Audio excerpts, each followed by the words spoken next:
Hi Dan Brown, my name is Kvalvik, and there have been a couple of things you've said in your videos I haven't really agreed with. And I just wanted to give you my 2 cents, let you know what I'm thinking from a creationist point of view.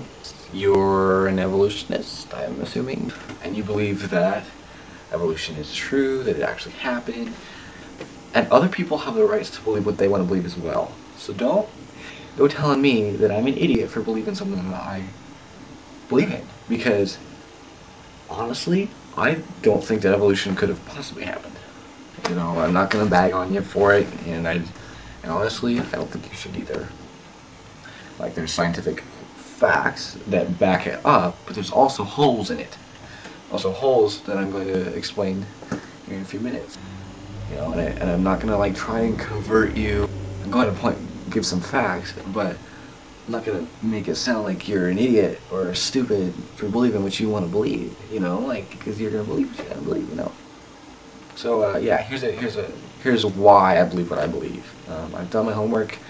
I'm not stupid. I didn't just become a Christian when I was 3 and then say this is what I want to believe, and I believe it because my parents took me to church every Sunday. You know, I chose to believe this.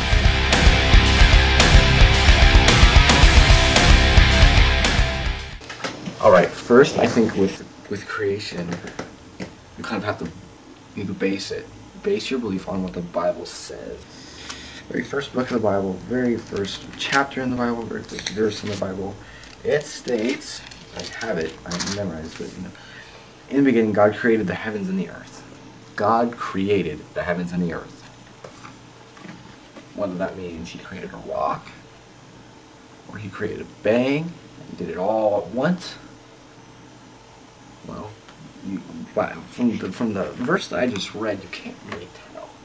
But through the rest of the chapter, he goes on to explain, God said, let there be light, and there was light, you know, and then there'd be lights in the expanse of the sky that separate the day from the night. But the interesting thing here is he tells you on the first day he created light. On the second day he created this. On the third day he created that.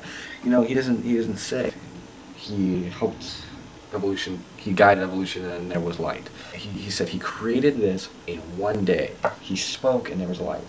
And that seems pretty blank to me. Like, if you can think about it, you know, that's what the Bible says is true.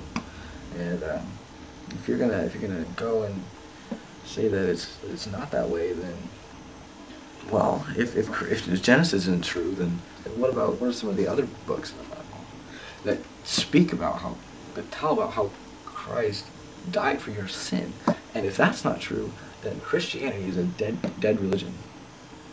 We're just going to put it that way. Whether God guided evolution or not, Christianity would be a dead religion if Jesus didn't come and die for your sin.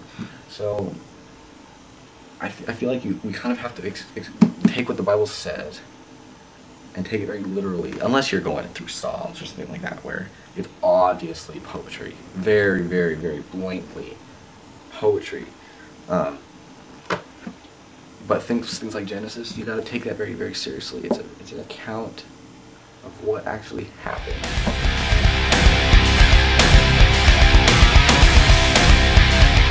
All right, now I'll skip ahead to Genesis 5. And this is how I get to the point where I can say that I believe that the earth is only 6,000 years old, not 15 billion. You know, it says God created man, made him in his own likeness. Blah, blah, blah, blah. Then it comes to this: Adam lived 130 years, and he had a son in his own likeness, in his own image, and he named him Seth. So basically, he had a kid named him Seth. That's his first kid. After he lived 130 years. Now it goes on to say, after Seth was born, Adam lived another 800 years. And had other sons and daughters. Altogether, Adam lived 930 years. Okay? How can someone live for 930 years? Here's why.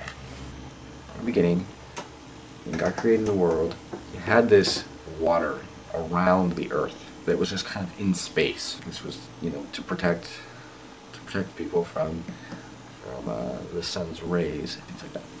So basically, there's this water around it, around the Earth. It's protecting, and I think it's 90%. I'm not really sure about that. Don't quote me on it. There's like 90% of the reason that people age so quickly nowadays is because of the sun's rays. Without those, we would live for much longer. And then you're thinking, no rain, everything would be dead. All the water.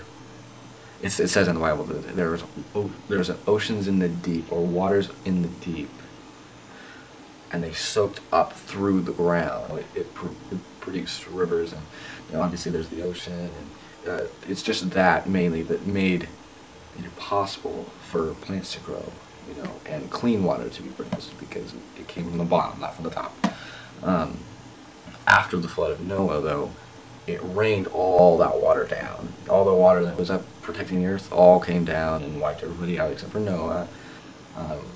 But the whole, back to where I was going with this, Adam, that aging process, Adam lived this long, he had a kid, and then he lived for this much longer. Altogether, he had this many days. If you calculate, he lived for a certain amount, and then you add all those up, all the way up to where Jesus was born, and you get about 4,000 years before Christ was born. Now you have 2010 more years to add on to that, so you have about 6,000 years since the beginning of creation.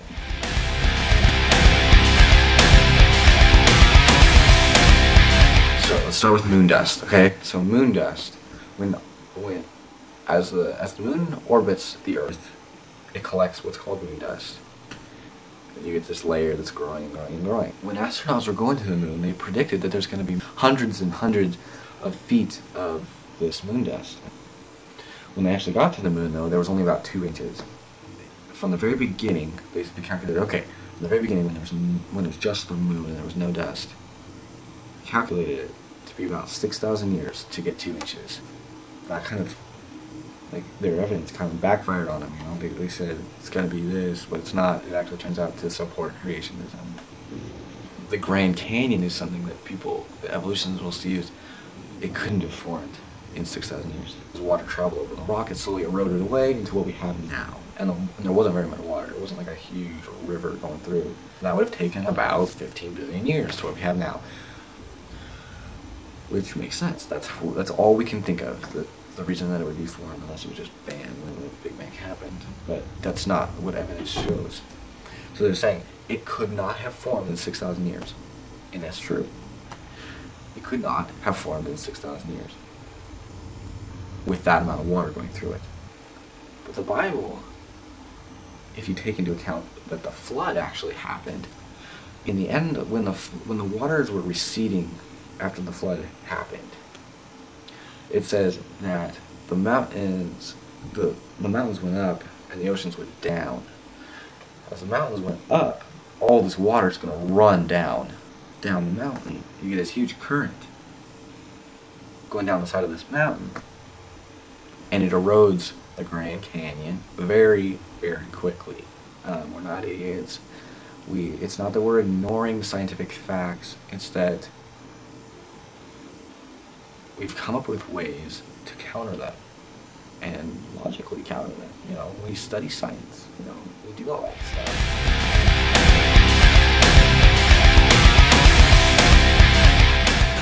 So I guess the main point of this video is a wrap up. You should not call us idiots for what we believe, because we could call you an idiot for believing what you believe, because in the end, evolution is a religion. You have to believe either one. There are quote-unquote holes in both theories. It's just either one. You have to have faith to believe. It's rude to go and tell us that we're idiots for what we believe, when actually it takes just as much, if not more, faith to believe what you believe.